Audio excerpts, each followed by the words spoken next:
Class 4 third unit test. আজকে ইংলিশের set 2 নিয়ে আলোচনা হবে। এর আগের ভিডিওতে আমি সেট 1 নিয়ে আলোচনা করেছি। তোমরা যারা সেই ভিডিওটি দেখোনি আমার চ্যানেল থেকে দেখে নিতে পারো।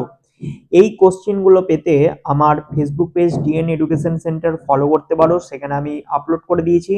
তোমরা এই প্রশ্নপত্রগুলো সেভ করে প্রিন্ট করে বাড়িতে প্র্যাকটিস করতে পারো। দেখো, ফার্স্ট কোশ্চেন দিয়েছে যে tick the correct alternatives. A number, Ruma and her mother were sitting on the floor mat. তাহলে রুমা এবং তার মা বসেছিল কোথায়? ফ্লোর ম্যাটে। B number, Debendranath Tagore came to Santiniketan in 1863।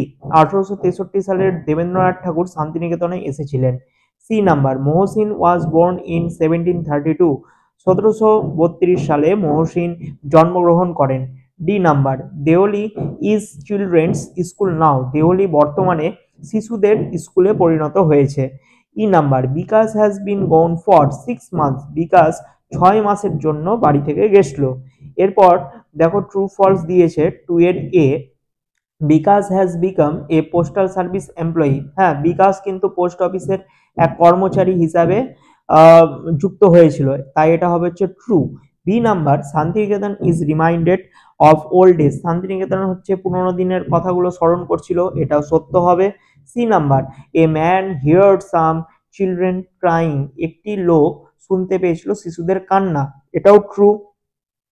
D number, the house Punascha stands by a copse of banyan trees. Banyan tree এর পাশে কিন্তু ছিল না, তাই এটা ফলস হবে।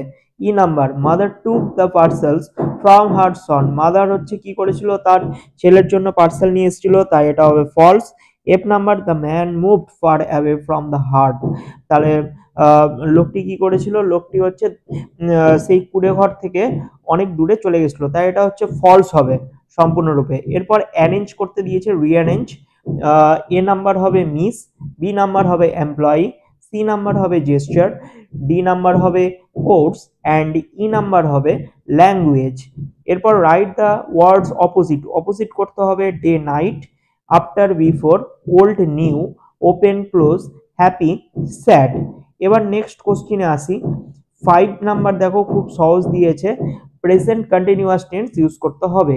এ নাম্বার কি হবে? Robi is reading a book in his room. B number, I am learning to speak English well. তারপর C number, the boys are having their lunch.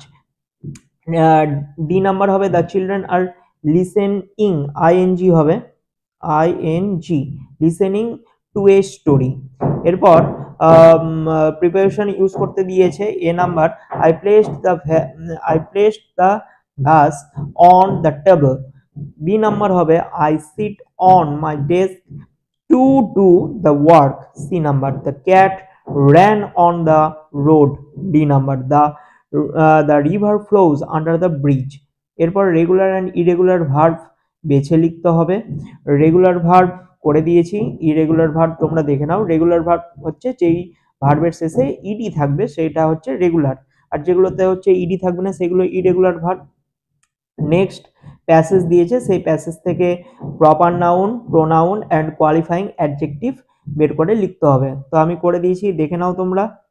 এরপর আমরা নেক্সট পেজে আসি। নেক্সট পেজে মেক সেন্টেন্স দিয়েছে সানলাইট।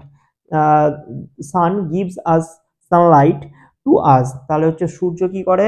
আমাদেরকে কিরণ দেয়, আলো দেয়। B number, electricity. Electricity is a gift of science. Electricity হলো বিদ্যুৎ হলো বিজ্ঞানের এক দান। নেক্সট 10 দাগের প্রশ্নে কোশ্চিন দিয়েছে। A number, who were the two sisters. Bengali language and English language were the two sisters. এরপর B number, how is the courtyard of Punascha used. The courtyard of Punascha is used for the rehearsal of the drama. Next C number, why did Mohsin feel sad for the man. The Mohsin felt sad for the man because he had no work and nothing to feed his children. এরপর D দাগের প্রশ্ন দেখো, what will ring for future generations. The bell will ring for the future generations. E number, why was Bengali language worried? Everyone is keen to learn English, so the Bengali language was worried. F number question and last question আমাদের, what did Mohsin give the thief, তাহলে Mohsin gave money to the thief to start a business. তো এই ছিল আমাদের চতুর্থ শ্রেণীর set 2 এর English প্রশ্নপত্রের আলোচনা। ভিডিওটি যদি ভালো লাগে অবশ্যই একটা লাইক করবে, চ্যানেলে যদি নতুন হও চ্যানেলটিকে সাবস্ক্রাইব করো, পাশের বেল আইকনে ক্লিক করো, বন্ধুদের মধ্যে শেয়ার করো, আর ফেসবুক পেজ থেকে দেখে থাকলে আমার ফেসবুক পেজটি ফলো করো।